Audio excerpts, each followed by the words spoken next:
जुहार जय माँ समलई आसुन जन्मा ई भिडियो रे धनुजात्रार पहला दिन पुष मासर शुक्ल पक्ष पंचमी तिथि रे बरगढ़ समलई मंदिर ठाने 2 नु 3 बजे भितरे पूजा पाठ करे घुमरा ढोल निशान तासा संगे प्रसेसन चलसी बरगढ़ सहर सबू छोट नु बड़ तक नहीं करी सबू कलाकार माने ई शोभा यात्रा थी भाग नेसन। मुख्य अतिथि मानकर द्वारा आनुष्ठानिक भावे रंगमंच आउ दरबार उद्घाटन हेसी। तारपरे महाराज उग्रसेन नुआ भुआसन बागिर सजे हितिबार हाथी थी बसी करी राधाकृष्ण मंदिर के जायसन आउ सेनु देवकी आउ वासुदेव कर बिहा करासन।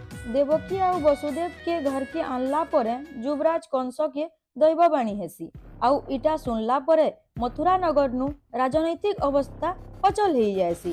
संगे संग मथुराधिपति महाराज अग्रसेन के गादीच्युत करी महाराज कंस राज सिंहासन निजर नारे करी देसन आउ उग्रसेन राजा निजर राज क्षमता हरई देसन।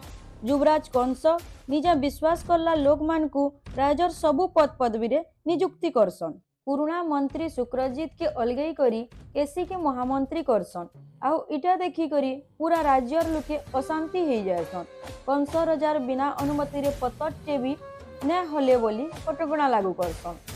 तारपरे देवकी और वसुदेव रो बिहागर करे करी युवराज कंस निजे सारथी हिसाबे छाड़ी आसन। हेले बाटे गला बेले गुटे शून्यवाणी आसी जे महाराज कंस निके देवकी रो अष्टम संतान हेबो कंसर मृत्युर कारण।